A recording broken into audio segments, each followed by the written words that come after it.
I'd like to thank some of my personal sponsors. Shout out Katie Cush Toronto for coming through and dropping me some shit. I know you indulge with Katie Cush Toronto. Am I right, Mr. Yes, I Junia? do indulge in some Katie Kush Toronto.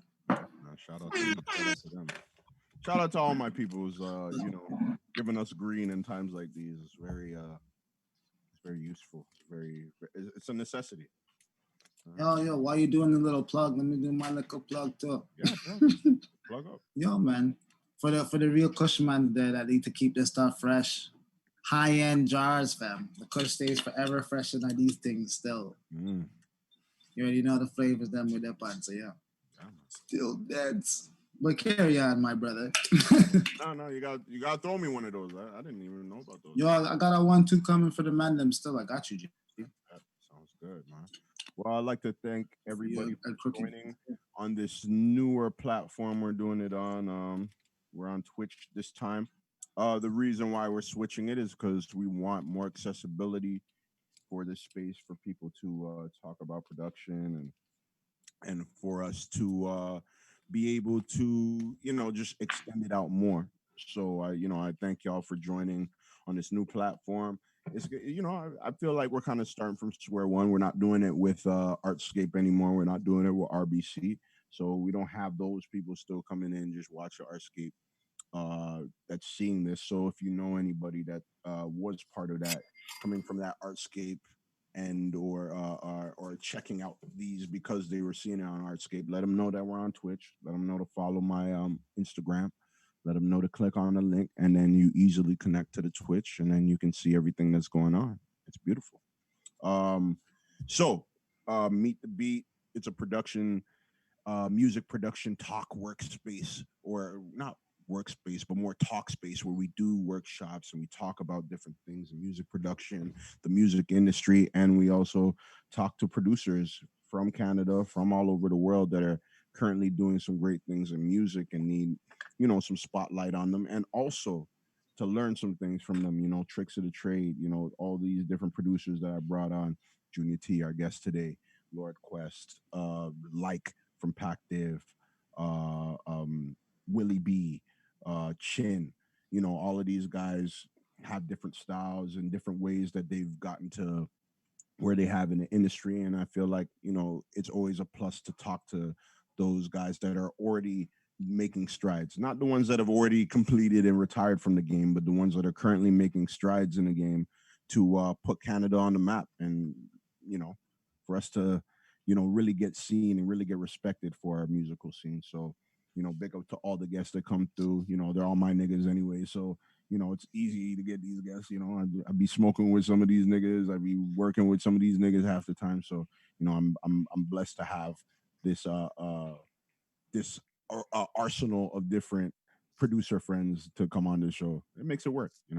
And we have my man Martine who helps me with this all the time. He started this shit with me from the very first episode and been down to help moderate and find new ways to bring this to a new platform. So it was his idea to kind of let's stream it to Twitch. Let's see if we can expand it, right? Because Zoom combos are good, Zoom meetings are great, but I feel like when we can extend it to the larger public, more people get the benefit from it, right? So, shout out to Martine over there.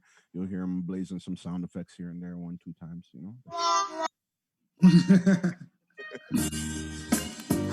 Yeah, those are the standard ones. But yeah, today we have back again. I think Junia-T was probably our second guest. Or technically you're on the second episode. You are our fourth guest because the first episode we had like three guests because I didn't know any format. I just told all my niggas to come on because I didn't know what to do. So I think you are our first guest. We have you back. We want to talk about a lot of things that are going on with you. But tell us what's up, brother. How you doing? Doing good, bro. Thank you for having me join you guys. You know what I mean? Mm-hmm.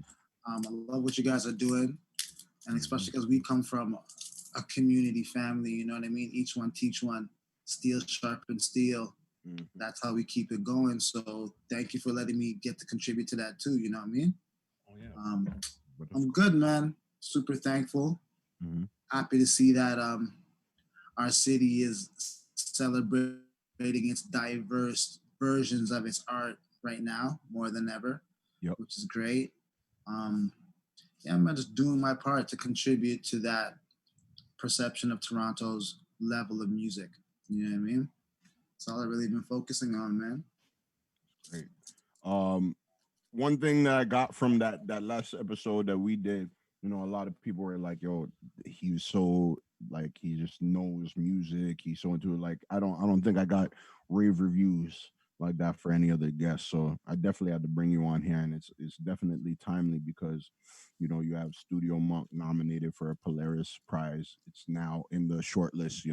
How it goes. If you guys don't know, is Polaris. I don't even know what kind of organization are they. Are they just a publication? I think it's just like an arts committee or some sort, but Yeah. like they have the same kind of thing in London. It's called the Mercury Prize. Okay, So I it's heard like of Mercury. Okay, the so same standard. okay, so it's a prize that awards people that in a certain art form. With this, it's music, and they usually have a long list of different Canadian artists that they nominate for this prize. A lot of the work is usually stuff that's not necessarily mainstream pop driven, but it's kind of art driven. It's stuff that's created with substance. A lot of it is indie artists and stuff like that. Sometimes there are artists that are signed, but a lot of the times it's more indie artists that are making waves on the scene.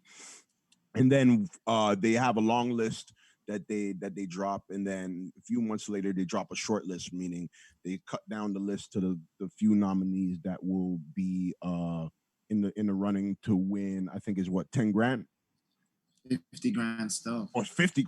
Never mind, 50 fucking grand. Standard. 50 bands, bro. So, and then, obviously a whole bunch of press and publication. Havaya Mighty won last year. I remember I was at the show. I was there to support her as well. I was there to also support Jesse Reyes, who was nominated. There was a couple other people I knew nominated. Oh, Shad. Shit. Shad was nominated on a project I produced on called what was Shad's album? Was it a short story or something like that? I forget. I'm sorry. I get high all the time. But yeah, and yes, Shad is almost there every year. I seen that. Yeah, Shad almost gets nominated for Polaris anytime he drops an album because he makes that content driven kind of music, right? So that's usually what gets nominated. So to get into that final shortlist is very hard. It's not that easy, and when you do make it in there, I think you're part of the finalists that get to perform your songs at the show, right? Like if there is a show that does go down, you get to Right. perform as well. So it becomes a televised event. I think it's usually what is it, six shortlisted people 10 or shortlisted. the 10 shortlisted artists get to perform live. I think it's usually aired on TV, whether it's CBC or major channel, and whoever wins gets that 50 bands. So let's all hope that Junia-T wins that 50 bands, and comes come support, becomes a financier for the Meet the Beat show. The dog get on the 1-2 controller, We need camera black for the investors. team. How you mean? We need some black investors, man. I got you, fam. But yeah, but that's definitely a great achievement because I don't out of all of us, I don't know anybody that's really been nominated. Obviously Jesse, but besides that, like out of the man them, you know what I mean, that's been nominated for Polaris. So it just shows that you're making that high art, that same high art that fucking West Side Gun always touts himself on. I feel like you've been doing that for years, always carefully constructing projects and having concepts and ideas, and now it's finally paying off. How do you feel? Thank you, Like, bro. how do you feel about your journey?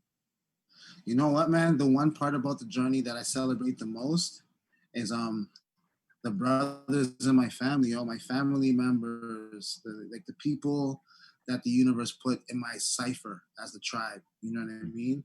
Like our team did a lot of cornerstone things in the city, but aside from what the city got to experience, we changed our own lives by inspiring each other to keep going. You know Yep. what I mean? Yep. And like at a time, I shouldn't say at a time, like in the world of music, there's always something that's the most popular and a lot of the industry tries to emulate that. Doesn't matter what genre it is. Yeah. But to be amongst people that will encourage you to stick to the sound you're doing is how you get to become something unique. So I guess like that's the part of this whole thing I get to like celebrate the most, is that my peeps were right. You know what I'm saying? Yeah. It's like, June, just do your thing. And then here I am getting to be awarded for sticking to what I believe is good music. You know what I mean? Right. So it's been a trip still, because like, yo, I think about all the names that are representing our city right now. Oop, got a little freeze up. I mean, fat shouts to my sister Jessie Reyes. Mm. She just makes her music the way she wants to do it. You know what I'm saying? Yeah. Same thing with mans like Daniel Caesar. Like they were becoming big artists from slow music, like ballad music, where the world thought it had to be this fast-paced record. But they made the choice just off the fact that that was dope music. Let's go with it. You know? And I think it's because we're also entering this era of kind of like being more aware, being more woke, wanting things with more substance, trying to like find the real within all this fake shit. And I think like, you know, Jesse Reyes, Daniel Caesar, like these guys are artists on the forefront of it, because America, you know, they've seen everything that they got. So now when they get these two new Canadian artists that are going kind of against the grain of the sound, you know what I mean? It's interesting to them. Like Americans kind of like anybody likes something interesting that's on the fringe, even though like just to me, Jesse's pop. You know what I mean? Like she's pop. She embodies a lot of the elements of popular music, but it's just she does it in a different nuanced way that I don't think the Americans are used to, or even with Daniel Caesar, the way he did Get You, and how Get You is such a sweet song. Like people were missing that. They're missing that flavor from shit, especially from young motherfuckers, right? Like when young motherfuckers do it, then it opens up a next door. Old motherfuckers could do it all day, but when a young motherfucker does it, it's kind of like, wow, okay, wow, this still survives. Because old people are always going to do what they did best, right? And it may not even sound as great as they used to do it, because when they did it the best, they were young, right? But now these young niggas, when they revitalize certain sounds like funk or soul, shit like that, it brings a new dimension to it, I think. Most definitely. Because it definitely comes with the influence.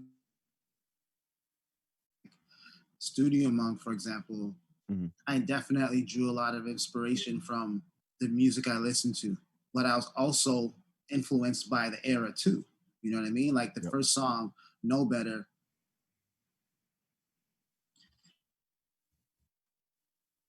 when like the Migos album was dropping, like with T-shirt, and everybody else kept banging T-shirt, you know what I mean? And I was just trying to hear some Dilla on Dilla Day, you know what I'm saying? But I was definitely influenced by the bounce in the pocket and the enjoyment. I remember you used to hate the Migos.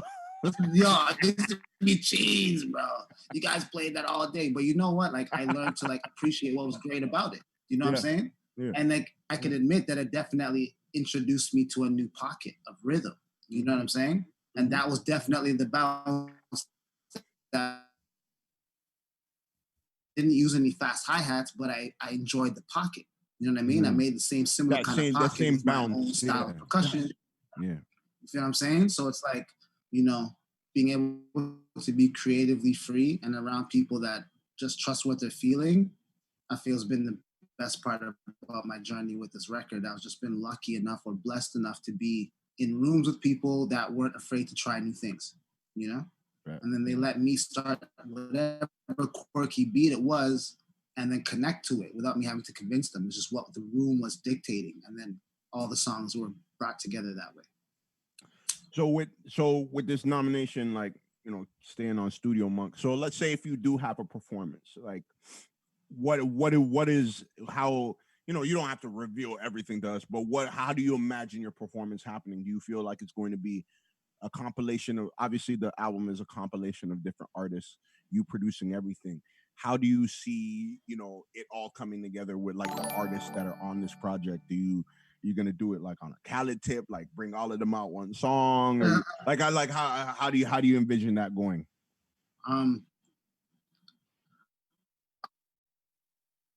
Variety of ways. I'd like to be able to DJ music Mhm.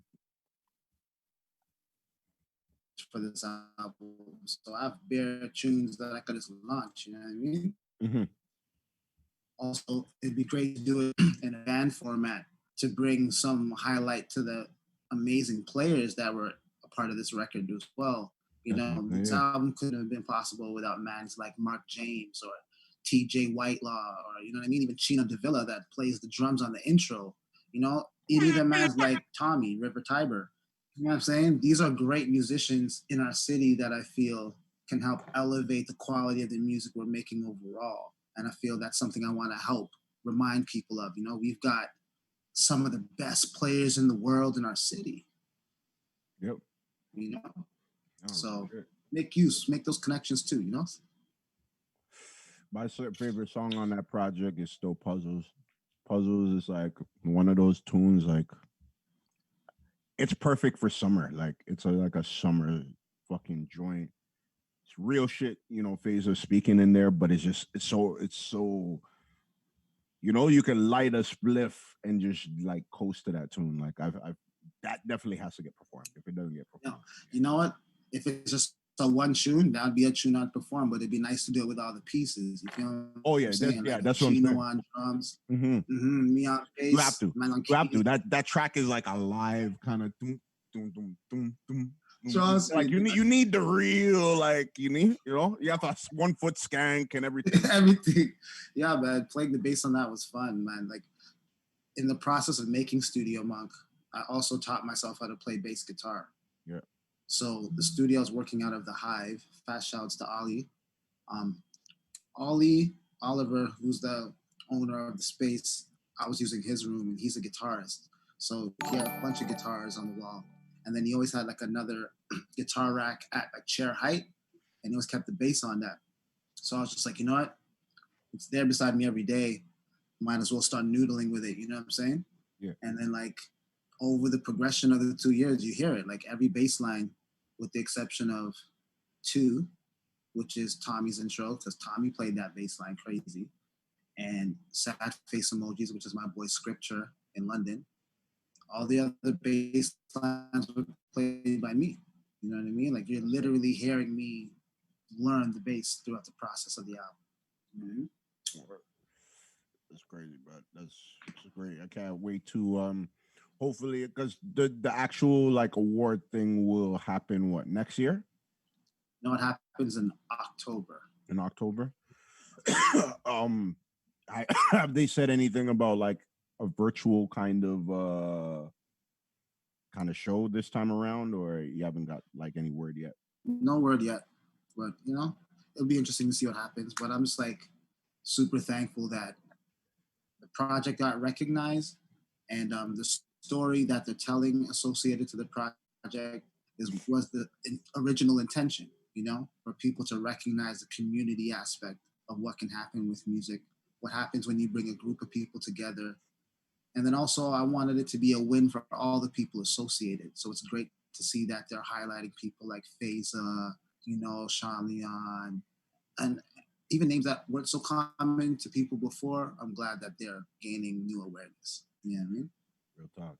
And that's the greatest thing about like doing compilation projects as a producer. Like you get to like everybody has their own fan base, but regardless your fan base, you're exposing them to all this new music, right?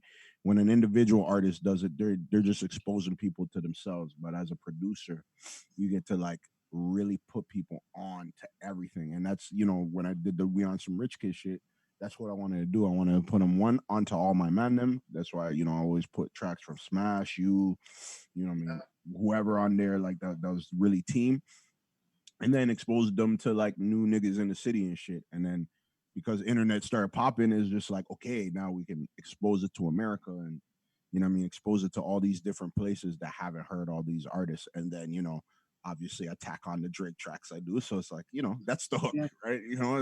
Is the hook that drags people in. Oh, who's Junia-T? Oh, who's Lyric Quest? Or who's what I mean? Like, and just finding out, like, that's the best. I feel like for a producer, that's the best way to do it, because you ultimately second as a you're already a curator for your own project, but you help curate other people's playlists. Word, word. You know? And it's a real responsibility I feel as a producer.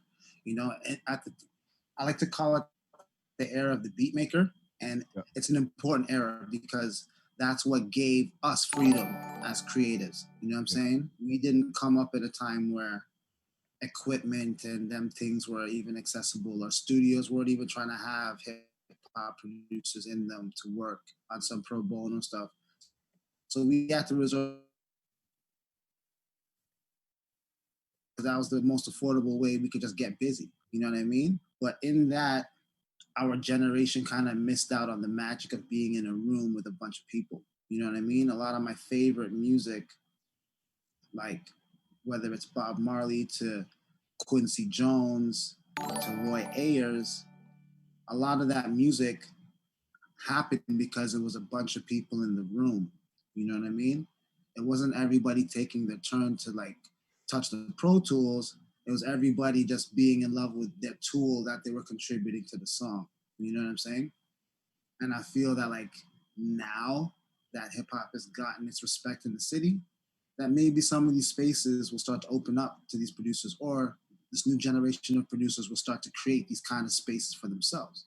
Yeah. You know what I'm saying? Because I'll definitely say I wouldn't have been able to make this album if I didn't have a room big enough for my homie on drums to be on drums, and for me to be on bass, and my next two homies to be on their joints, and for us to record at the same time and be comfy. You know what I'm saying? No, definitely. Spaces, the environment, I feel is so key to creating a project. Like I've been in like, big studio like fucking Metalworks and still didn't feel like I could get it done. But then we go to LA, we go to Truth Studios, and then we could complete a whole project there. Like, it's like environment is so key to what you create. Environment, right?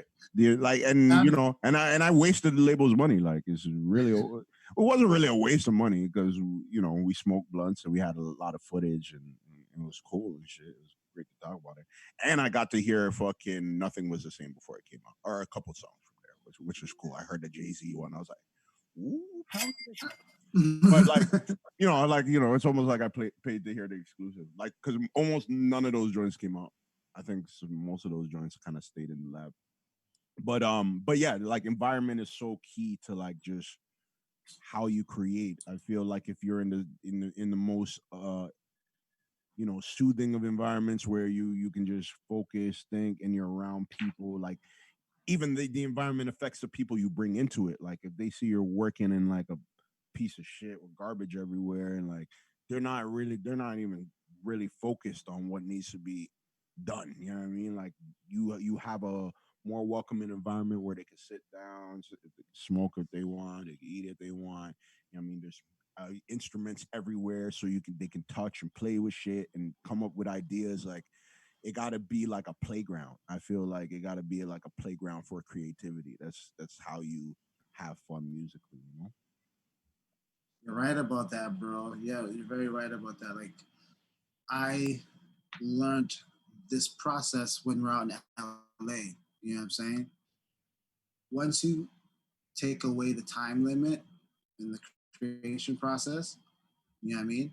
A space like an environment could truly be taken advantage of. So, like you said, the very first ingredient with space,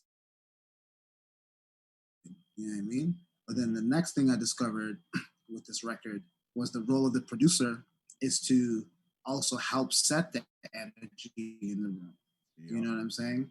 And what I discovered was the easiest way to do it was to do everything but music for the first like hour and a bit. You know what I mean? Just let humans be Exactly. humans, have Yeah. conversations, just Chat it up. build, talk Just about chill. what your day was like. You know what I mean? Because you never know what kind of common ground people may share that have never met each other. And that just sends them on a conversation that gets them all lit up. And once you got the room to that high vibration and you just start playing music, the music flows like water.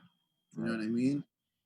And I feel like even after that, it's like sometimes even the conversations you have lead to songs, right? Niggas start Yes. fucking riffing ideas, and you're like, "Oh yeah, we was just talking about that shit." Oh yeah, that's a hook right there. Like it's just Yep. it like you just you birth ideas when you get to like converse and fucking pick each other's brains. Like I totally agree with that. It can't be just let's link up in the studio. Okay, play a beat. Let's get on it. Like it gotta be some And that's, it's all dependent on what your relationship with, the people you're building with already. Like if you've already worked with them enough, then they might know the program. You guys are paying for studio. You can't waste those couple hours. You know what I mean? If you're paying for Yep. studio time.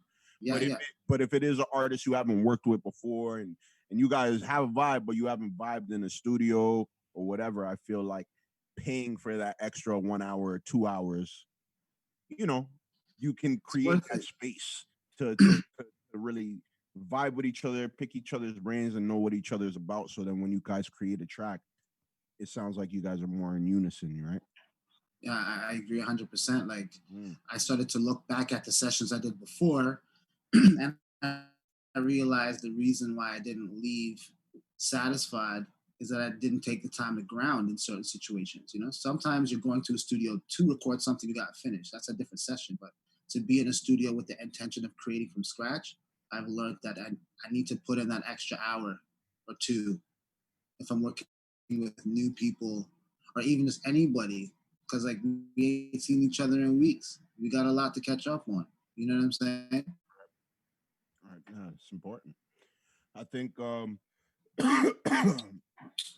with your project, like you really give a lot of artists a different vibe that their fan base sometimes aren't used to from them. Like, like Jesse doesn't always do too many like dance house kind of tracks, right? So that's what you give them with sad face emojis. You know what I mean? Like Phaser, you gave her like that kind of like roots vibe.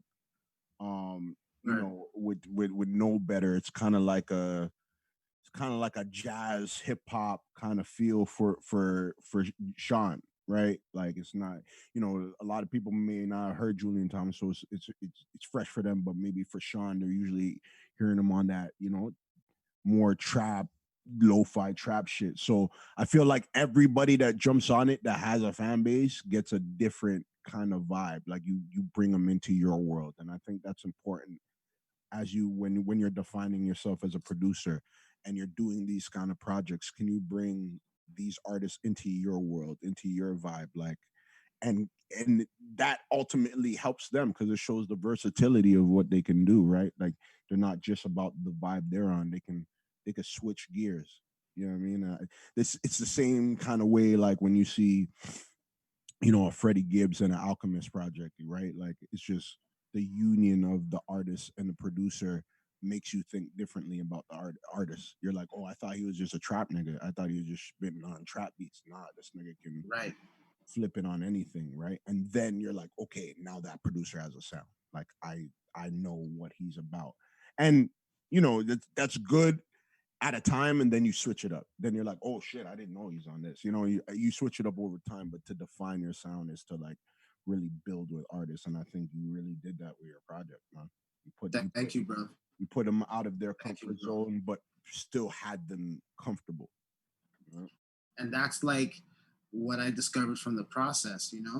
When you listen to a record that's like that, sometimes you feel it's a frontal lobe idea, like they were thinking, I'm going to do it this way. You know what I mean? When in actuality, the most fun or the more you have in the studio making the shit, the projects just turn themselves into what they're supposed to be. You know what I'm saying? So, like, for the people that I did bring into my world, let's say, there was so much even ground and mutual ground that they also bring me into their world too, because it informs even how I produce.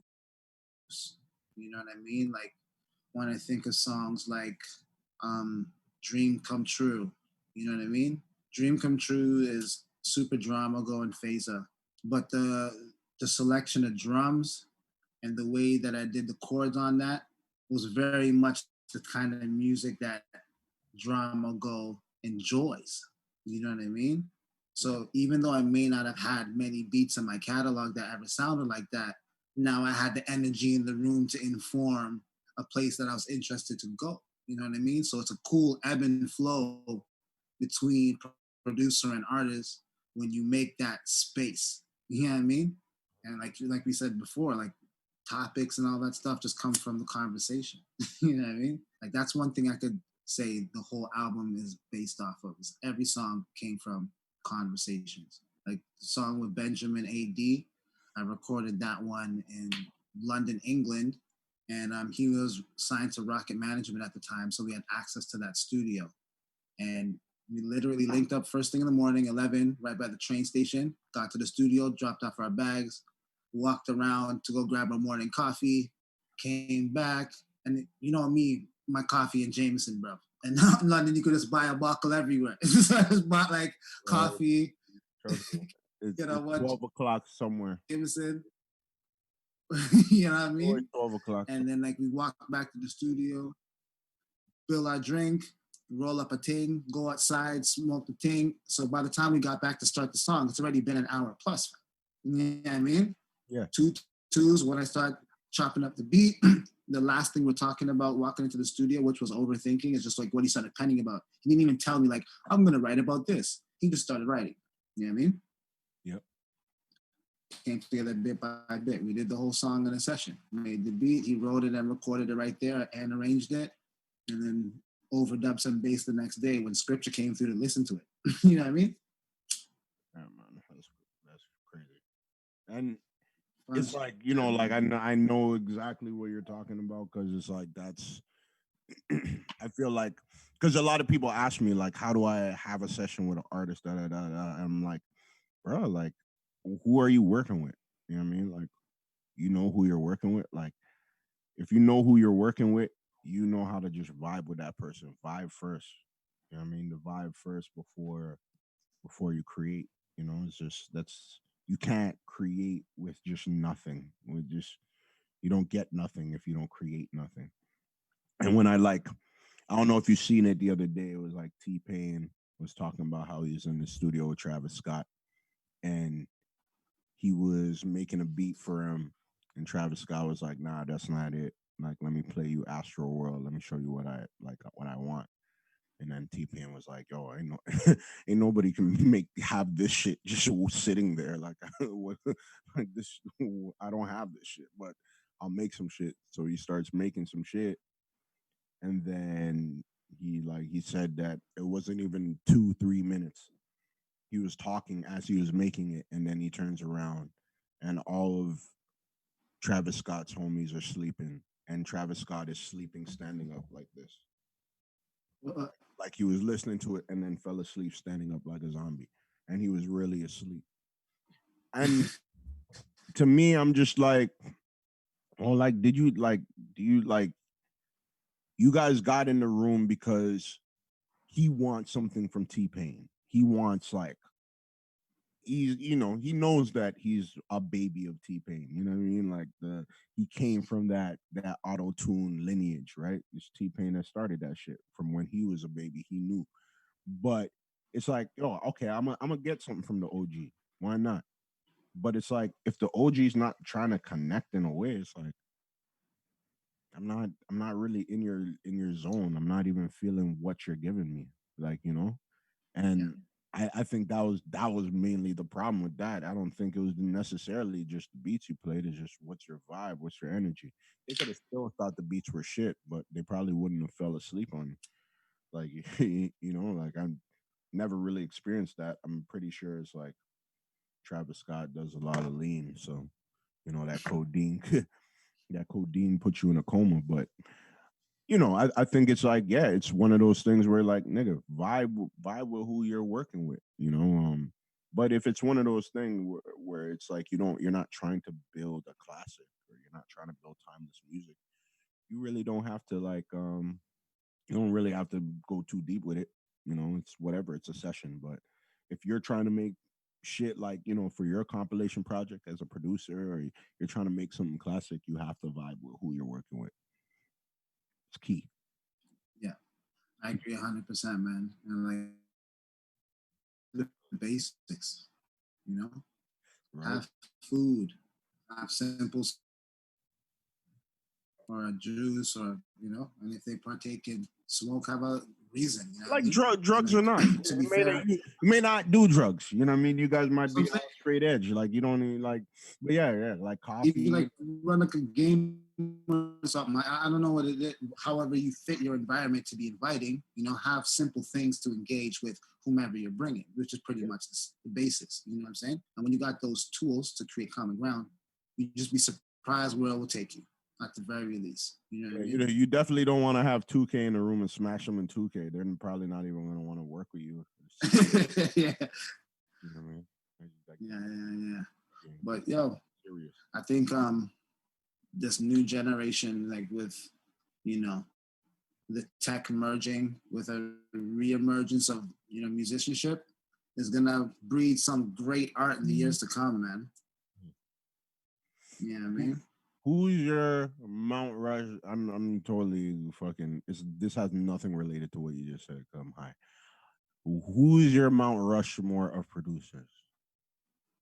So for Mount Rushmore, producer, it gotta be four.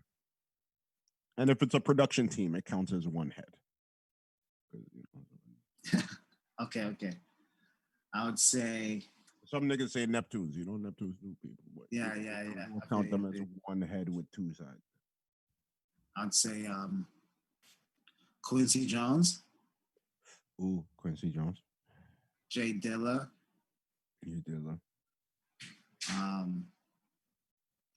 I'll say someone like it's hard, bro. Salam Remy. And then it's too many, man. Too many. Timbo. There we go.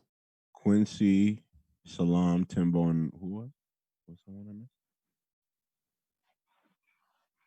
Was the one I missed? Dilla. Okay. That's a good Rushmore.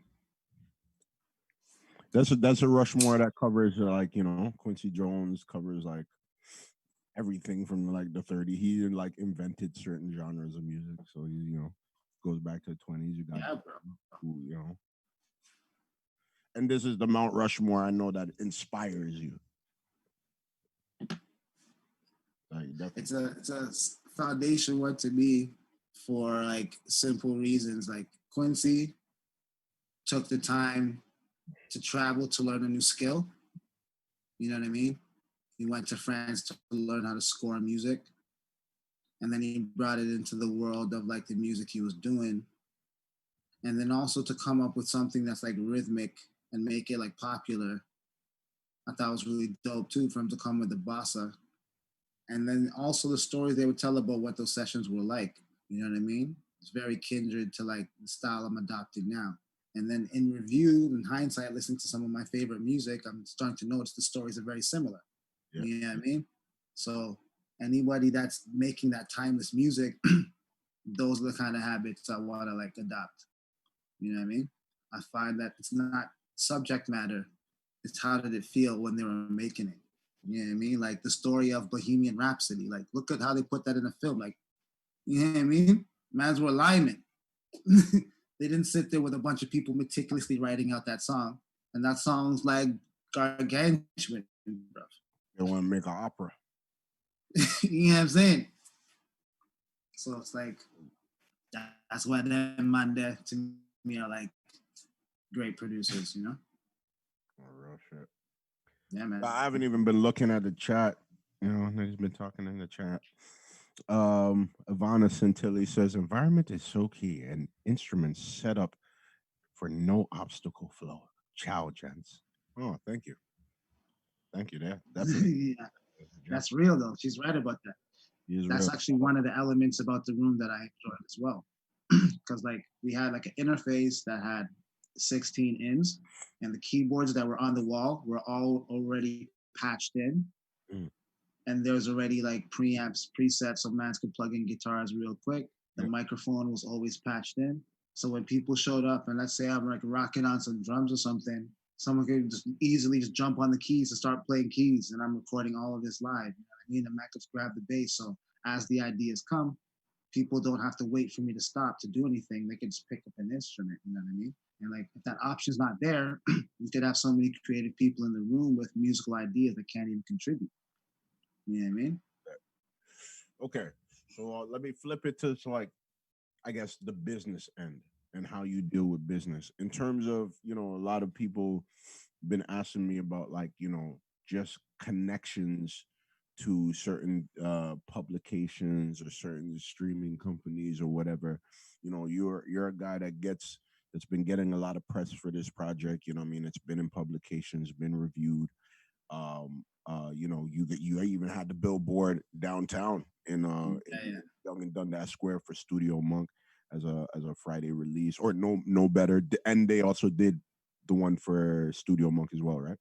It's just for like the day the album dropped. And they did that Tommy's intro Okay, with me and bet. Sean and And River. yeah. Okay, so a lot of people question, like, just how, what does it take to get to those levels, or to get those connections? What did you do, or what could you maybe scrape on the surface if you don't want to go as deep? Um,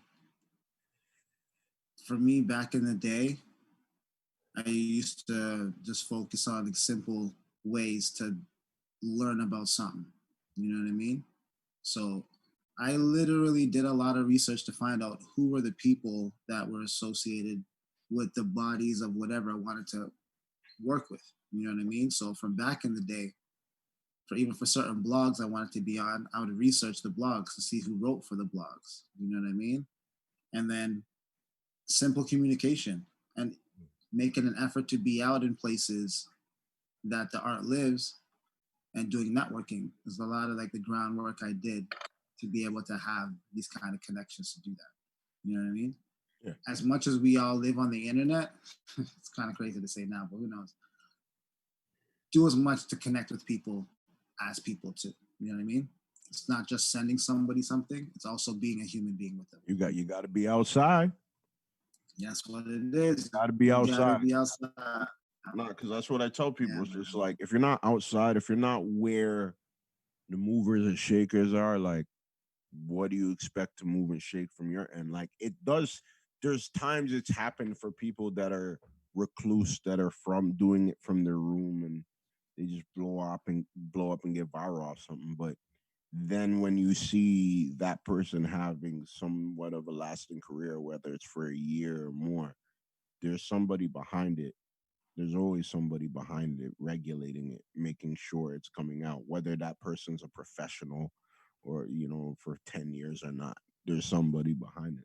So it's like, it's like you just gotta approach things like, yo, like, I gotta, you hear about these 1-2 shows going on, be at these shows, meet people, talk to people, and That's research who the managers are, who the, like, it's not really that hard to find nowadays. Right? and I think that's the luxury we have in this world of technology now. You know what I mean? Back in the days, there was not like a directory that was available with, you know, all of these people's names and professions. Now you could type in keywords into Google and a city, and you can find out about who does what. There's LinkedIn, even furthermore. You know what I mean? If these are institutions that have offices, chances are they have LinkedIn. Mm. There's been occasions where I did research on LinkedIn to create an opportunity for myself, Yeah. for sure. You know what I mean? Because like my team is very small. It consists of myself and like a couple other people, and you got to use what you got. Yeah. So put in that time to do that research, and you can make some things happen for yourself. Right. And yeah, and when we say this, we don't mean like find their LinkedIn and their address and go fucking storm them at work and fucking try to give them your mixtape or whatever. It's more so just know who they are. So when you do cross paths, you know what I mean, and you Yeah, will, because you will be going out. You will be like, no one's saying you got to go party and shit. Like, it's just more so be at certain places where, even conference right. conferences that go on, when they happen again. Obviously, for the future, we don't know when the next conference is going to happen, but when conferences start back up, you be at those conferences. You talk, like, a lot of people always felt like, conferences don't really do as much because you don't get on. You know what I mean? Like, you're not, so you don't get enough links. But it's like, do you know who you're looking for? When you know what you're looking for, then you can find it. I feel like, our friend Addy, that used to be my manager. he would always do research on who's manager and who did. He knew everybody in the scene. Nobody knew him at the Yeah. time because it was like, he was just doing that kind of research and shit. Like he told me about all these LA artists and shit who were there. Like this is 2010. Then we go out there, and then we're going to certain places. We already have certain connects, and they're like, "Oh, you know this guy? Yeah, yeah, yeah, yeah. That's my homie." Da da da. Introducing us to next people, and then it just leads down the line till we meet the people that we were saying maybe last year that like, oh, that's his manager, right? Like it's weird how it happens, but it makes sense because you stay in the cipher of things going on, and then you know who you're going to talk to. You know what Yeah. I mean? And then when you tell them you know who they are, you know what I mean. They respect it. They're like, oh, okay, this homie did their research, like because That's it. niggas that are on love to be told that they're on. You know what I mean? They're like, But oh, yeah, it's like any like opportunity, really. You just right. like you gotta do some research, man. At the very least, you know what I mean. We all are students of the game, and if you're a student of it, it's gotta do some research. At its very Definitely, simplest. most definitely, definitely. So what's Yeah, next? Like obviously COVID has stopped touring and stuff like that. I know you would love to do some kind of promotion or thing for your project. Like what can we expect if there's anything that we can expect from Studio Monk, like anything visual? I'm gonna drop some more visuals for sure. Hmm. I got something coming this week for puzzles actually. Yeah, man. We drop a vid for puzzles. Okay. Um, some wax. You know what I'm saying? Got to make this a wax project because we my first vinyl. And I think it's fitting. Mm. And just more music, man. Studio Monk is more than just the album. It's how I live through music. You know what I mean? So the tuning is still Philosophy. is it, man. It's a way of life for real. Like the joints that I sent to play is actually kind of the vibes that I've been creating at the crib, which is different for me because I'm used to being in a space where I could have a bunch of people over, but due to circumstances, that's not the case. You know what I mean? So I'm finding innovative ways to keep that kind of vibe going. Right. You know what I mean? So Yeah, man. Cooking looking up for with people like Story. looking for a new background. Sorry. Did it take? Did it take? It's a whole bunch of stuff. Yeah, man. Um, you have the tunes them that I sent? Yeah, we do. Yeah, let's play 'em. Get into it. Yeah, man. I was gonna say, can you run the For No One? Yeah. So what is it? What is this tune you're sharing with us today? Okay, so this tune is a song I produced for Story, and it's like a single that she dropped recently, and like the process of this joint was interesting because it was me doing the band thing but remotely. You know what I mean? Mm. So it was fun to see how the song came together because I gave Story the song as just a loop with a bass line, and then drums, made the bass more defined, got guitar, redid the keys, and then this is it. You know what I mean? So it's like a Studio Monk thing without the everybody in the room, you know? I bet. Okay, let's go.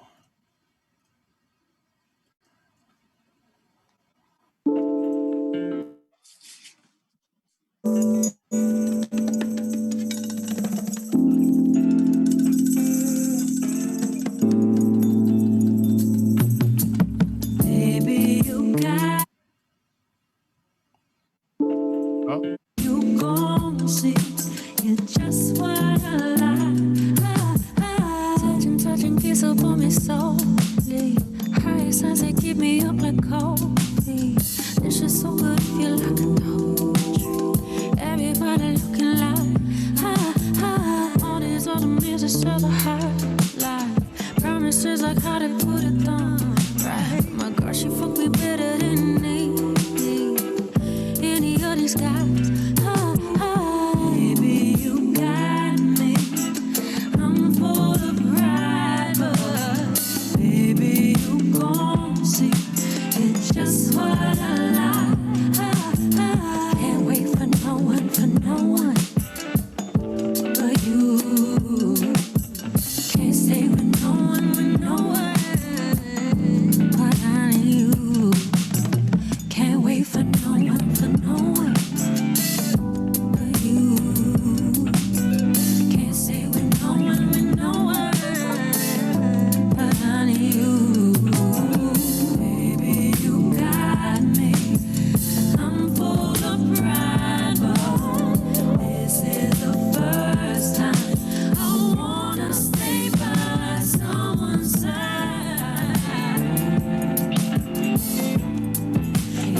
just what I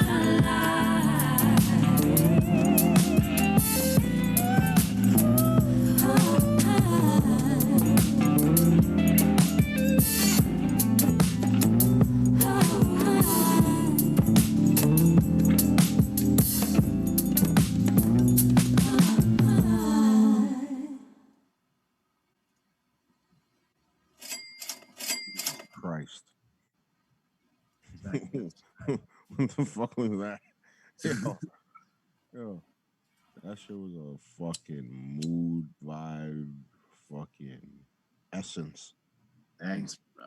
You and Story killed that.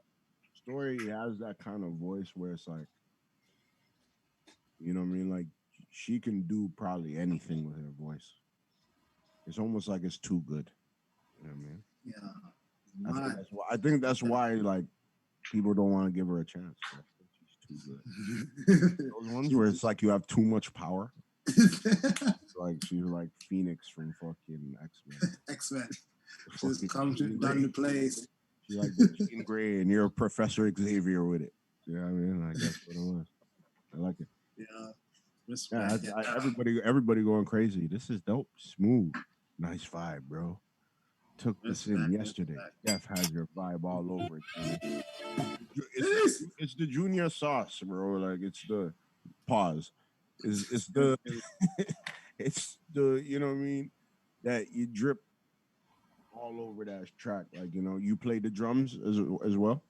Okay, so this is why I wanted to break it down. So the loop that I had going, it was like a sample, feel me? So I just like the drum groove that was in the sample. Okay. So I sent it to my homie Chino De Villa. So I was like, yo, Chino, I want you to play the same groove, see? But now just give me a little whatever. So when he sent me the drums back, he gave it to me stemmed out. And he also played the secondary percussion on top because he ended up making it more of a samba. So I was like, okay, I like the little samba groove. So I started it off loose in the beginning and then I left it 4 on the floor for the second half. Sent that version to Mark. And I was like, yo, Mark, just play the bad track, but then also give me some new voicings and do your thing. So when he sent me back the keys, I like arranged it up, sent that to TJ. TJ played the guitar. And then this is like the first song I've mixed in like a couple of years. So that song was mixed by me and then mastered by Slacker. You know what I mean? Right. Shout out Slacker the Beat Child. He does Beat some Child's pretty the one, man. yeah man. He's definitely making this shit sound like high quality, high level shit. Because that mastering is definitely an important process.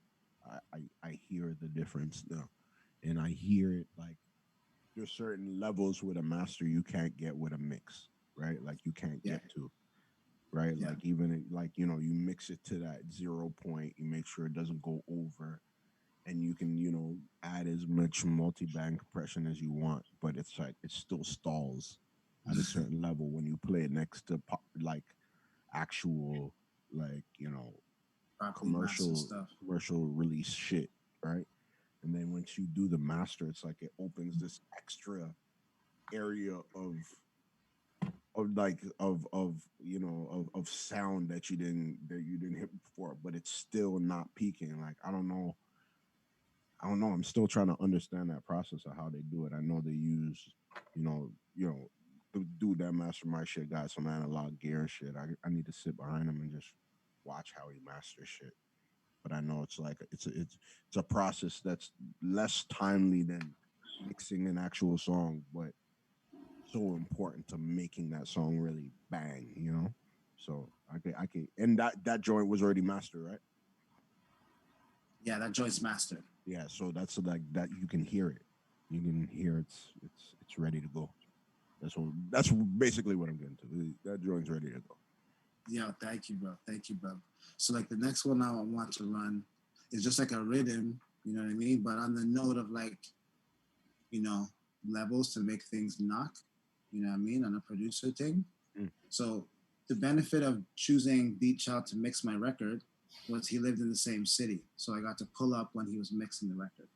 That's a part of why I chose Beat Child to do it.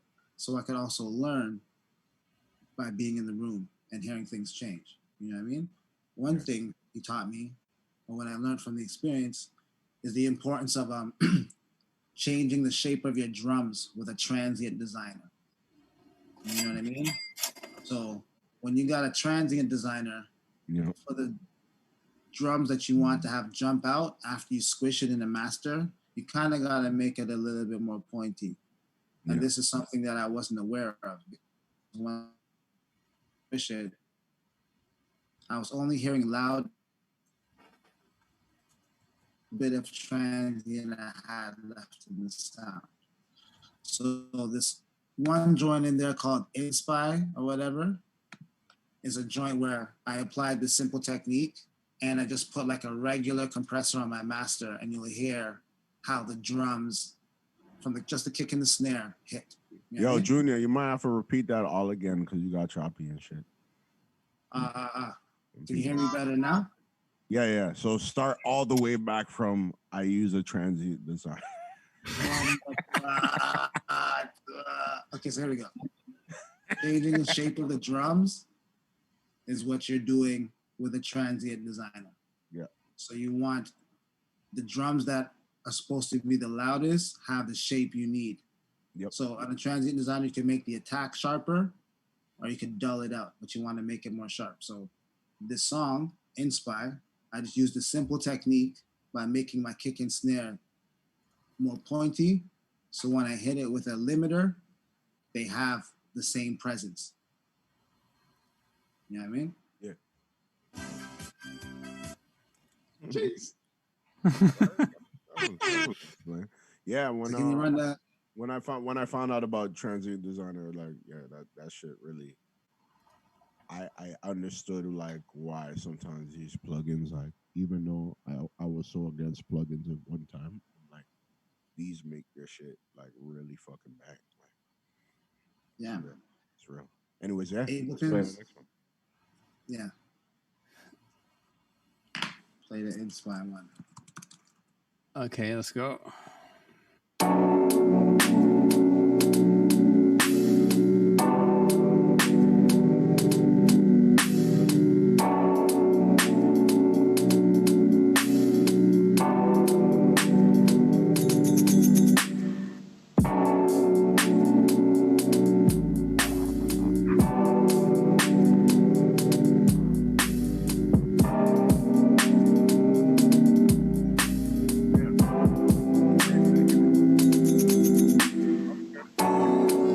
You said you loved me, yeah.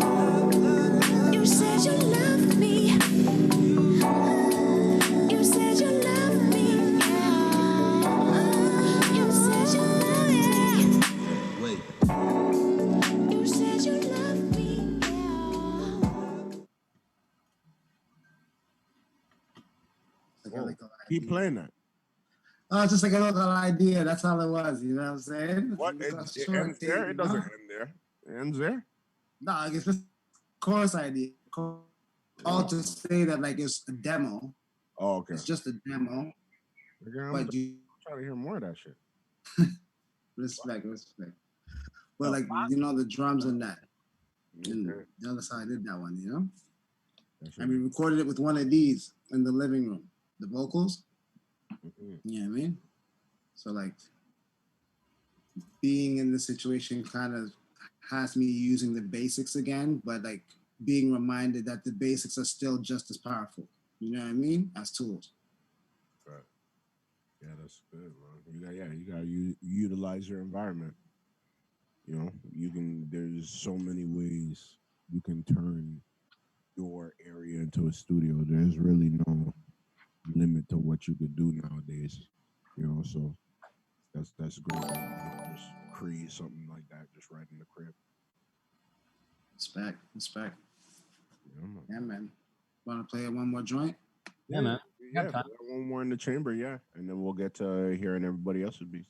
Hey, Yes, sir. So guys, if anyone wants to submit a beat, we have the link on the Twitch underneath the video feed. You guys should be able to see a thing that says beat submission. Just click on that and then upload your beats. We have 3 beats so far, so I'm sure that more people will probably want to submit. So that's just what you need to do. And Junia, which one should I play? can you play the 10 at 10? 10 out of 10? Yeah, man. Let's go. Yeah, so this is a song that I did in Calgary.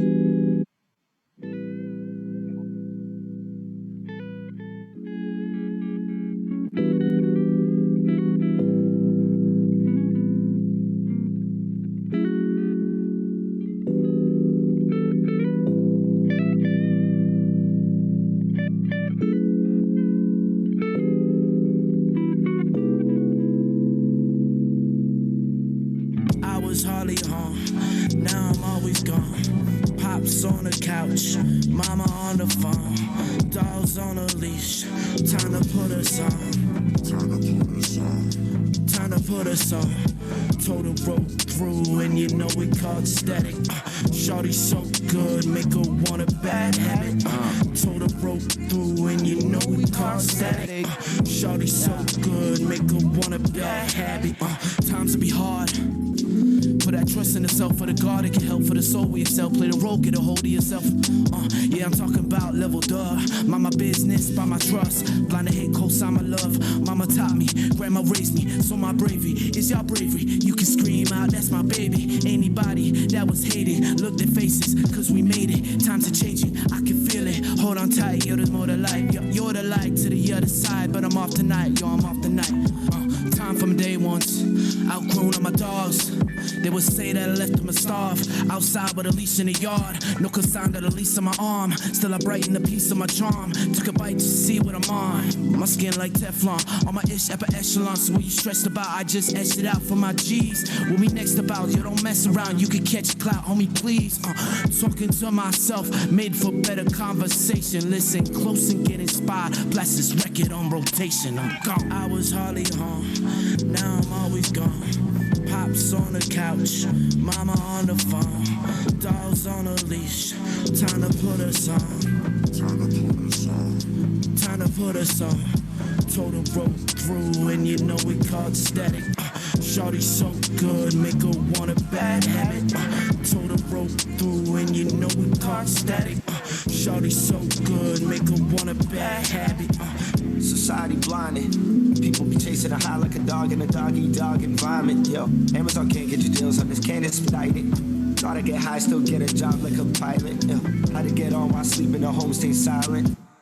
Yeah, I should release the tape, not lose my cool, just be myself, I'll be as great. Just pitch song, no stench of hate, no ego talking, just bench plate.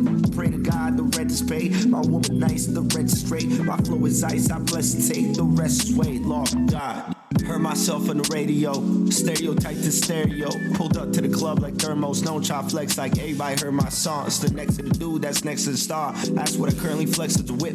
Reality only has sense in the jar, and the rest I spent on the rent and drink. Distracted by my ego, got my pack of people, and my woman kept me level, got me back to equal, Fuck the swag, get my bag, kept it nice and peaceful, Got my soul, got my drive, but the price of diesel, yeah. I was hardly home, now I'm always gone. Pops on the couch, mama on the phone, dogs on a leash. Time to put us on. Time to put us on. Total broke through, and you know we called static. Shorty so good, make her want a bad habit. Total broke through, and you know we called static. Shorty so good, make her want a bad habit.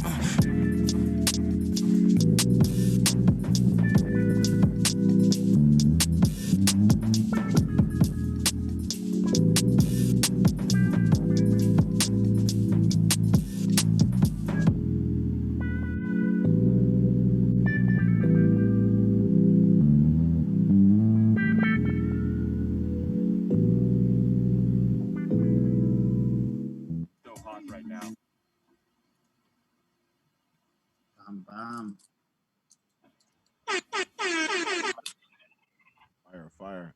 And was that Element rapping on it? Yeah, the second verse was Element. Yeah, dog. Yeah. Yeah, so the first verse, I made this one in Calgary. And Calgary's got some crazy talent too, man. So first guy is Chris Seraphin. And we did this at the 10. Unless like from Canada familiar, or 10 at 10 is a great group that like connects the hip hop community out there, and they've got a studio, and that's where we made that song. Yeah, man. Yeah, that was dope. That was in the vein of Junia-T. That was that Junia-T. Wow. You know. Respect. Yeah, but that was a fun one. Still, the guitarist on that one is a producer, musician from Calgary as well. His name's Jay Grooves. So he played the guitar on that. I played 5-string and the keys on that one and programmed the drums. And one thing that was fun about that one, that was Ableton like bare bones. So I mixed that in like just bare bones Ableton stuff. Nice one. Yeah. It already sounds crisp. So it's great. Thank you.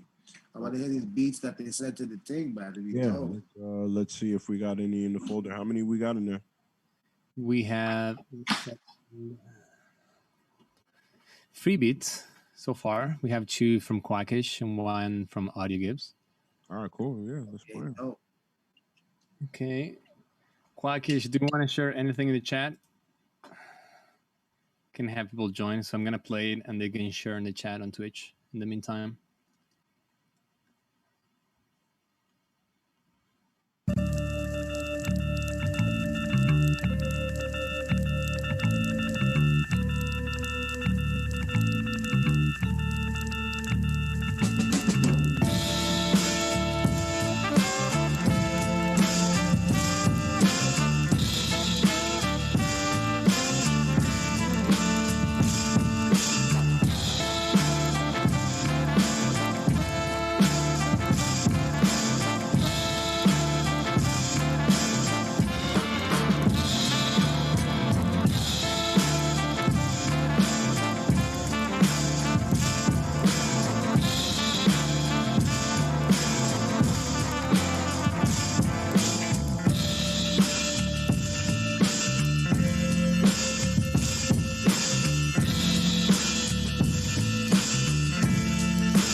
Yo, air horn for that one, bro. Air horn that to blood clot, yo. That's just fire. It's No. crazy how That that shouts to Quackish. Yeah, that one acting. it's crazy how that saxophone tuning like you play it actually came in right on like cue when that other beat ended. Like it was actually seamless. Actually, shout out Martine. But yo, that beat was heavy, man. That shit was hard. That shit Yeah, like man, it gave dope. me that that raw kind of like MOP kind of like even like you could see like a Kendrick rapping on that. Word. Yeah, the sample's hard. I think Yeah. I think like I like how it progresses, but I feel like then it's like using too much of the sample. I feel like there's certain parts you could fucking catch in the sample and just keep it like it can go far as you want it, but if it's gonna be a track, it actually it all depends. It all depends, right? Like if like a lot of those tracks you might be able to clear depending on who owns it and who owns the publishing. But I'm just always worried about the more you sample, the more you'll have to clear, right? So, um, but if you ain't even worried about that, and it's just about just that dope kind of bop shit, and it's not even like for another artist or whatever, then like yeah, that shit is hard, bangs. Um, Want to hear like some a little bit more bass kind of tone in there, like Mm. because I heard hard kick, like the kicks were hard. It was like you're using a hard break beat with that shit and it flowed, but I wanted to hear like some more bottom end to it at certain parts or whatever. But besides that, that shit was banging. Yeah, that was heavy still. Like I liked The break, like where it was hitting in the mix was nice. I'm playing this on my monitors right now, so it's cool to hear. Like it's balanced. For sure, I hear you on the bass, but the bass line that is in there is warm, tasteful. So it could be just like a mixing. You know what I mean? Maybe it'll get more pronounced when it goes to mastering. Yeah, But but like, yeah, man. definitely not. That shit was crazy. Thank you, brother. Okay, we have some more beats right now, and up next, Stella Lux with Patience. Okay.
Nice.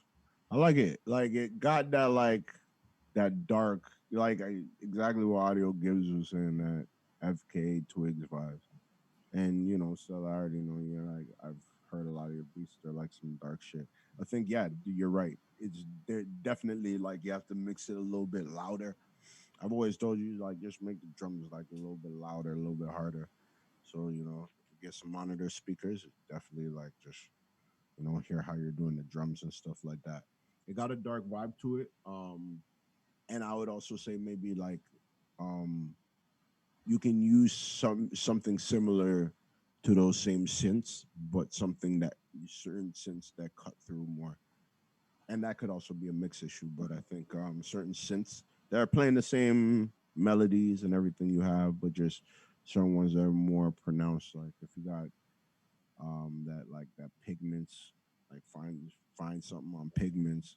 If you got some like on like all those other plugins, like find like some sharper kind of sounds for those. But in terms of the melody and shit, like yeah, I feel like it's on that kind of like that dark kind of emo kind of vibe. I like it. Yeah, it's dope for sure, man. I like the space. That's one thing I say is important for beats when you're sending them out, leaving a lot of space. Because when there's a lot of space, an artist can do a lot. The more space you leave, you're not limiting the type of song they can make. So yeah, man, that's a dope one for song potential. Yeah, man. Just get smarter drums for that shit. Yeah, but Yo, transient designer would yeah, give that something every time. use the transient designer. Like, yeah, that definitely put that on your kicks. I mean, and just make those kicks like cut through, like let us feel it, like you know, and Junia, and where do you get? more reverb too, more reverb on your drums. I think it got to make it give it that wet vibe, not like too overkill, but like some light reverb on. It. Yeah. What were you Hey, saying? where do you get your drums from usually? Um, Like like other producers, or oh yeah, I do.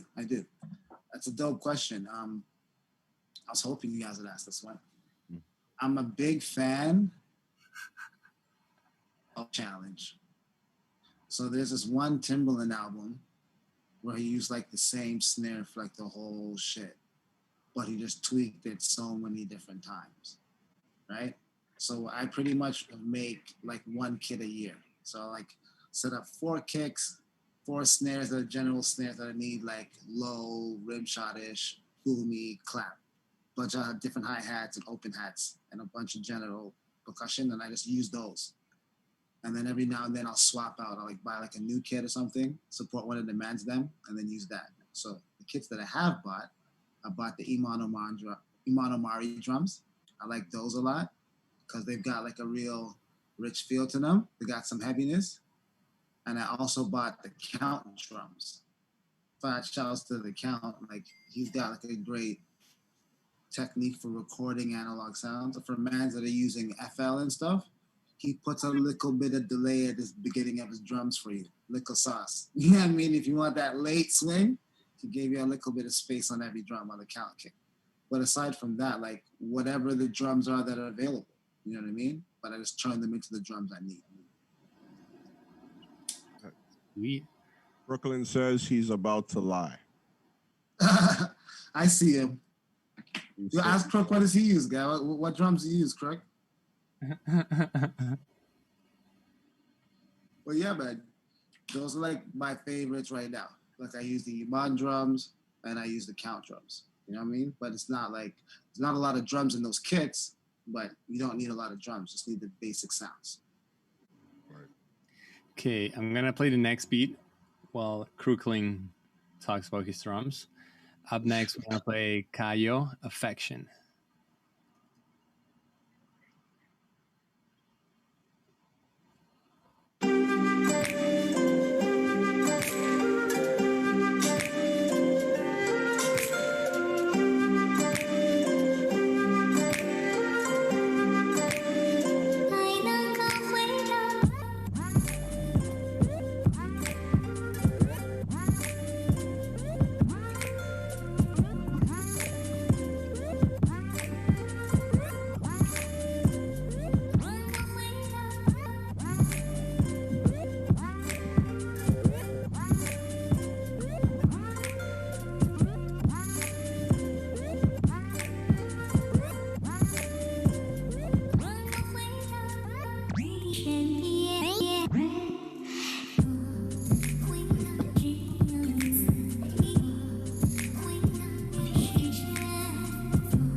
Shit was hard. I love the record scratching. Probably remind me of like some RZA shit. Yeah, bro. That shit, Yeah, bro. that shit really added to it. Yeah, like Gibbs was saying, that shit felt like some meditation. But yeah, in the bass, It wasn't too much. It wasn't too much, man. not Like it to me. depends. Not to me. It- I feel like there's parts where it could break out. You know, you can definitely variate it throughout the track and have it break out at certain parts and shit like that. But all in all, I dug how it flowed. It was like it was like that shit I normally expect, like that fucking that offbeat kind of like bounce that takes you off but brings you back. Like, you know, that it was very creative. As far as the bass goes, I liked how the bass added like a nice harmony to the whole thing, you know? Mm-hmm. So sorry about that. So I also like how it harmonized the melody. You know what I mean? The melody got harmonized nice by the bass, and it just like hugged the overall production. You know what I mean? Yeah. So yeah, man, that was fire. Oh man. Okay, guys. Up next, we have Brad Cook with Beat Sketch number 547, start.mp3. I'm gonna get my stuff for chair.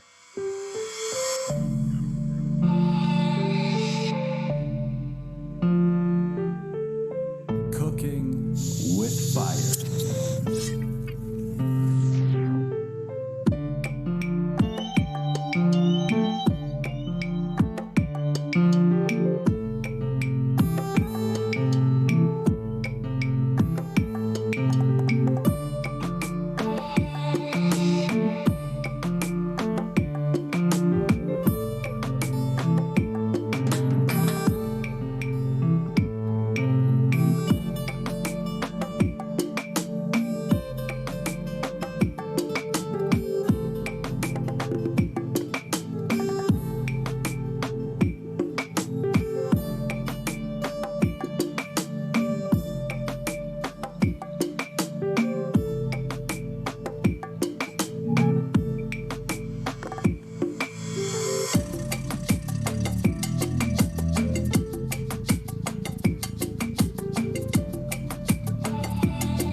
Rico.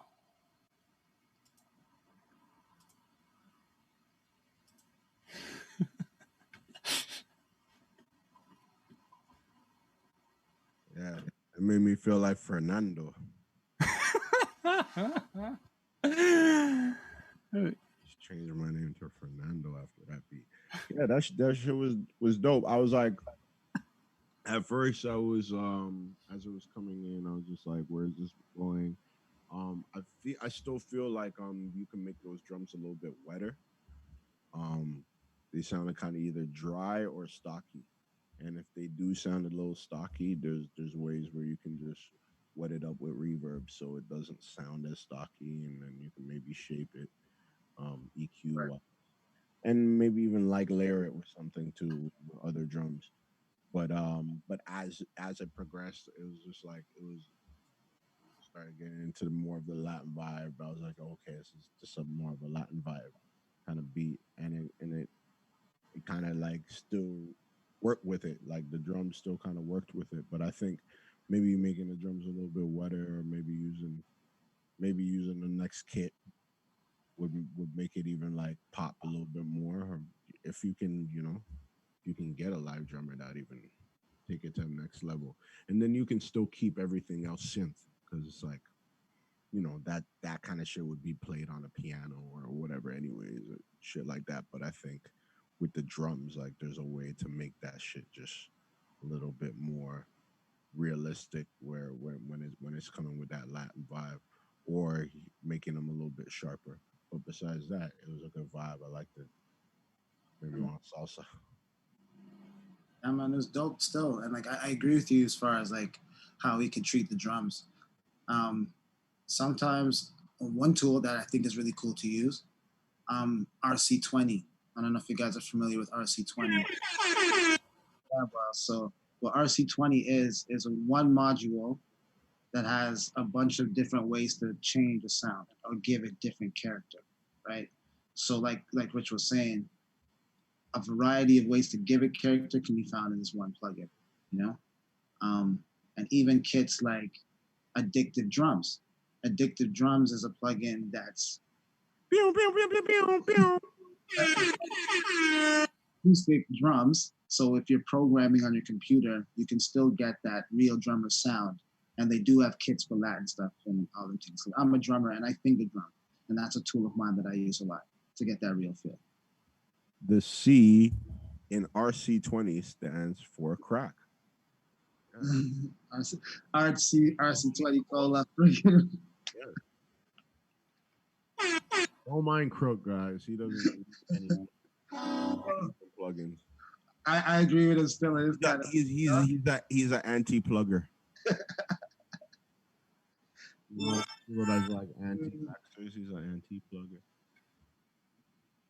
Okay, up next we have Bombay. Jeez. Hey, Bombay. Fair fire. There we go.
Jeez.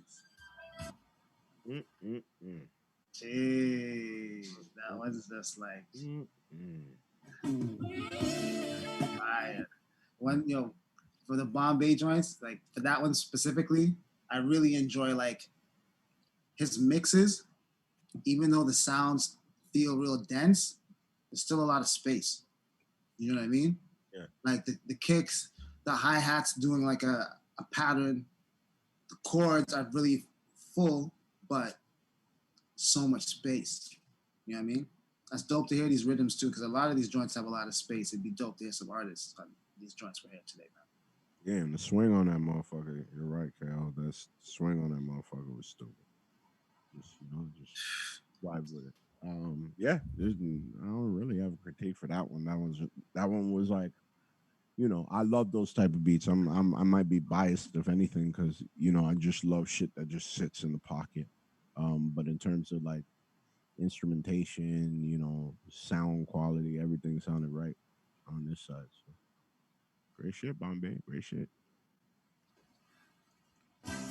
We have one more beat. Yeah, let's go. I love how Brad deletes his beats from the folder the minute after we play it.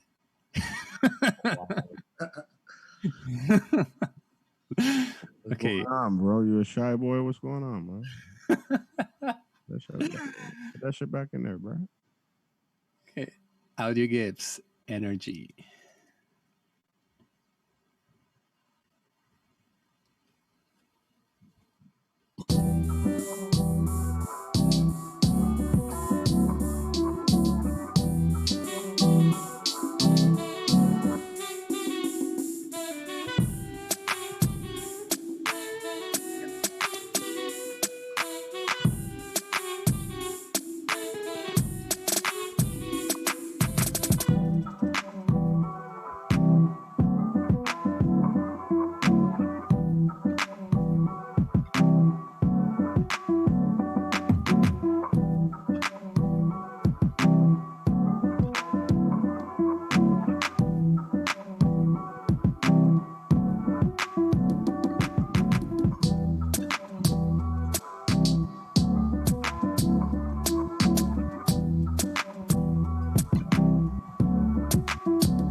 Yeah, that shit was bopping. I like that one. I feel like the artists I could see on that, like I could see an R&B artist, and I could also see rap artists. I could see like a lot of kind of different vibes on there. I mainly see an R&B artist, but I could definitely see like maybe a more seasoned rap artist on that kind of shit, spit some shit about taking a bitch on a shopping spree or something like that. Like I feel like it's one of those vibes, and it got that summer kind of vibe to it. Like it's like you play it at brunch bounce on a Sunday, you know. That's Right. It's one of those. it's a vibe, bro.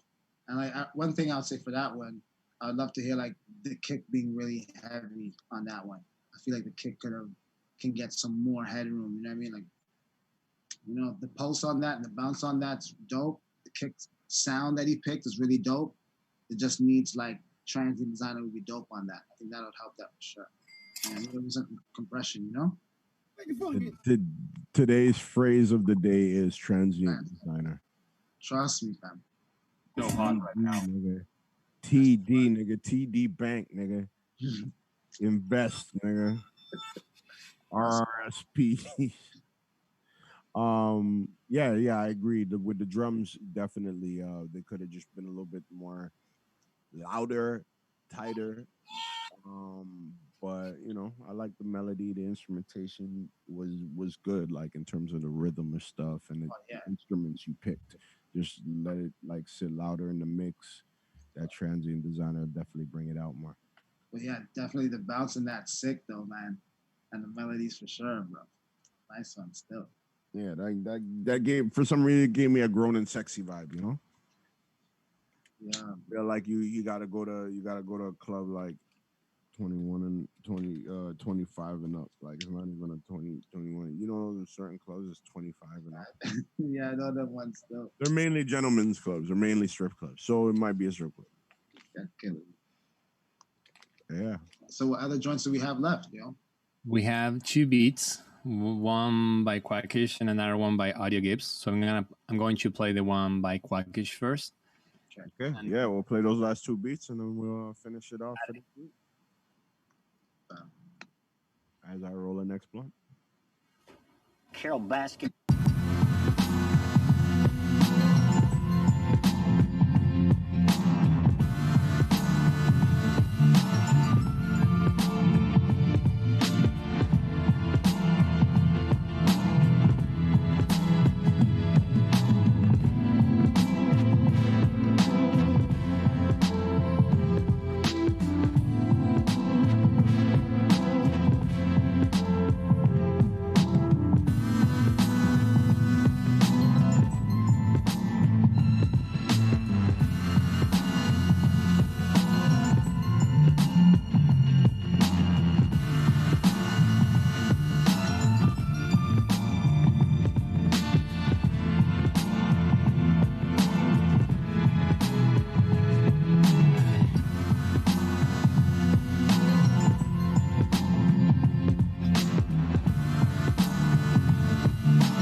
Yeah, that's dope. It was kind of like that. Kind of. Yeah, no, that shit was dope. I like that, like the end loop of how it was. Like that's probably my favorite part of it.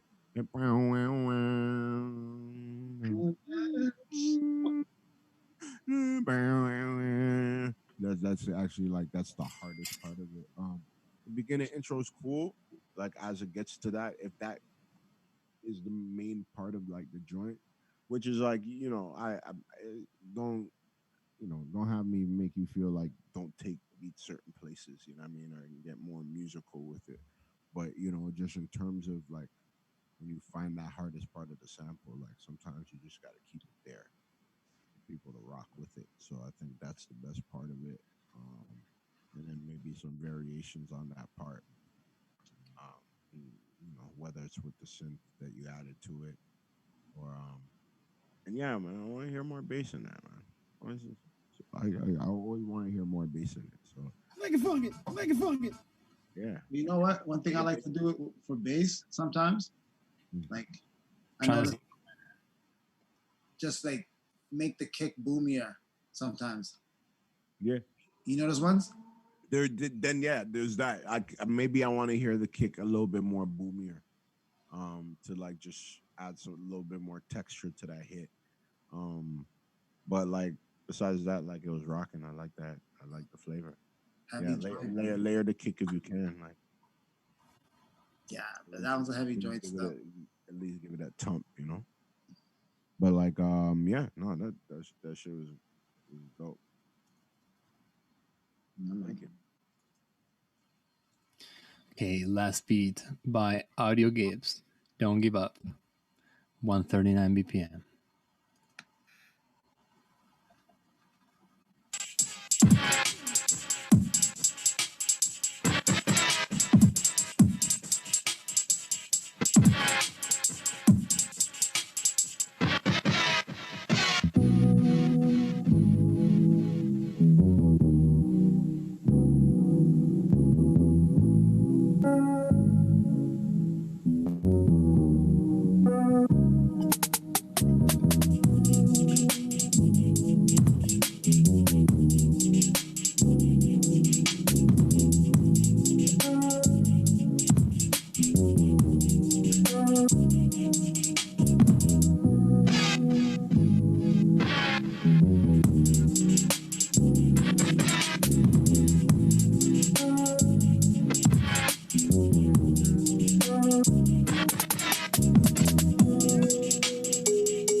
Ooh. I like that.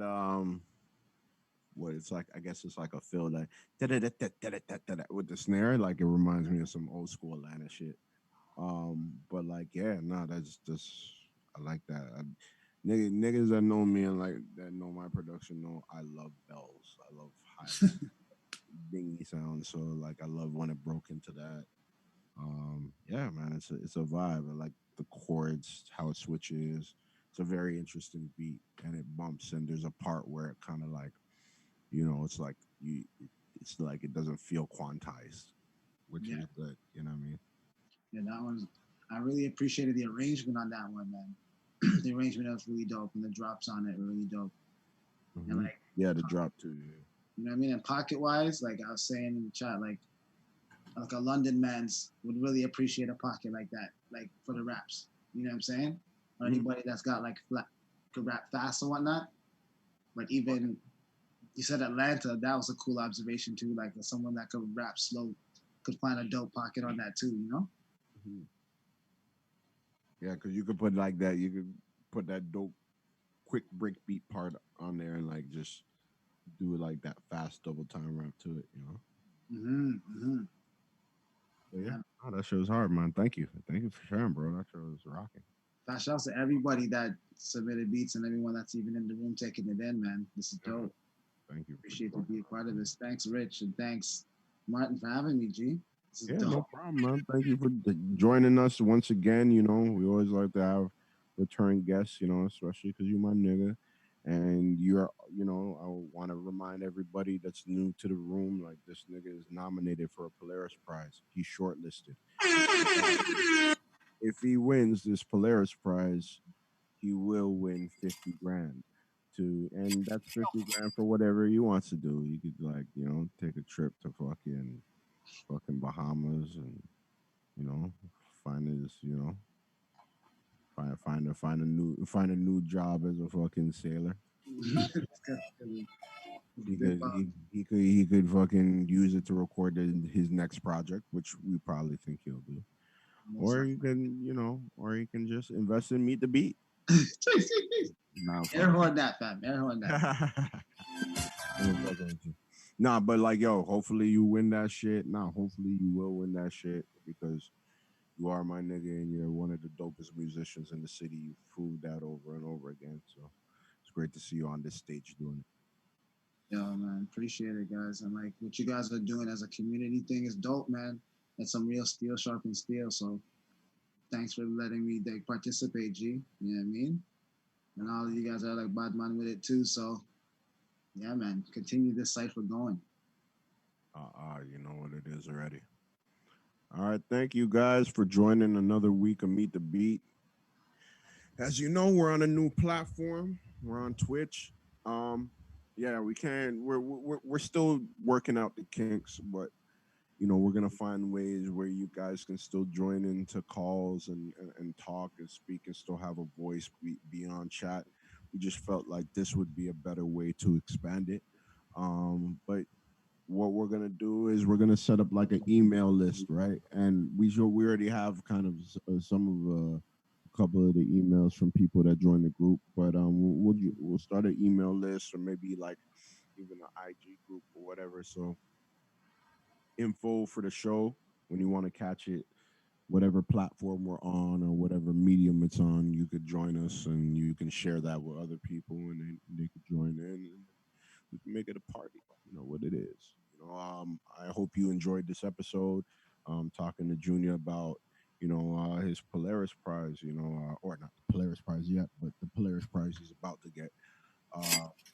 Everything from his business ethics to just how he works in the studio. I think all of that is vital information, and it's stuff that even though I already know, I'm like, yeah, like last few times I might have been in the studio with an artist. It's like we haven't vibed because we're working on borrowed time, right? And we just don't connect like that. And when you really want to connect with an artist, you got to give it that time and you got to give it that space and you got to be in the right environment to do it. So I think a lot of gems were shared today. Uh, so thank you to Junia-T, our guest. Thank you, Martine, for moderating once again. Yeah, you're getting kind of late with the sound effects. Sorry. It's all good. It's all good. It's all good. We're on a new platform. Everything's kinks. Like just like how we started on Zoom and we had to work out the Zoom kinks. Yeah. On Twitch, we got to work out the Twitch kinks. So excuse us. I know we know you love us. So yeah, we'll be back next Friday. New guest. I think we're gonna have David Strickland. My man David Strickland, aka Gordo. He's producer slash engineer slash songwriter. He's known for doing a lot of production and engineering for the Def Squad back in the day, Redman, Keith Murray, and Eric Sermon. And then also engineering a lot of Drake's projects, mixing Nothing Was the Same, If You're Reading This, a little bit of Views. Yeah, he's very out there. He also has an album out called Spirit of Hip Hop. He is an indigenous artist, so there's a lot of indigenous artists on this project, including my homie Dreezus, and many more. So he's very very popping in the indigenous community and making waves in rap community, period. And he has a wealth full of knowledge for all my engineer homies that are joining. He'll definitely drop some gems. And he's grumpy as shit. So he's probably gonna make me laugh. Grumpy people make me laugh because I just find ways to annoy them. Hopefully he just doesn't want to not talk to me again, but who cares? We'll see what happens. So join in next week, 3:30 Eastern time. We'll be here on Twitch, twitch.tv/meetthebeatto. I think we put the TO at the end of Meet the Beat because who knows? It might expand to Australia. It might expand to UK. It might expand to Hawaii. Who knows? So we'll just keep it this Toronto shit popping, and then we'll see what happens afterwards. But thank you for joining us. Thank you for putting in all those beats. Thank you for all your comments. Thank you for everyone for joining. Make sure you share every week that we have this popping, right? Like I said, we're not getting paid for this no more. We're just doing it off the strength because we love having a space where niggas could share and network and give constructive criticism and learn some gems. What I mean? That's what we're about. So as we do it, this time, I'm gonna say salute. Have a good weekend. Enjoy your Saturday. Enjoy your Sunday. Get out, get some sun. It's been beautiful the last few days. Um, I'm going to go, you know, work in the studio over here and work on some MBS shit. And you know what it is, Martine. We could take him out with some music.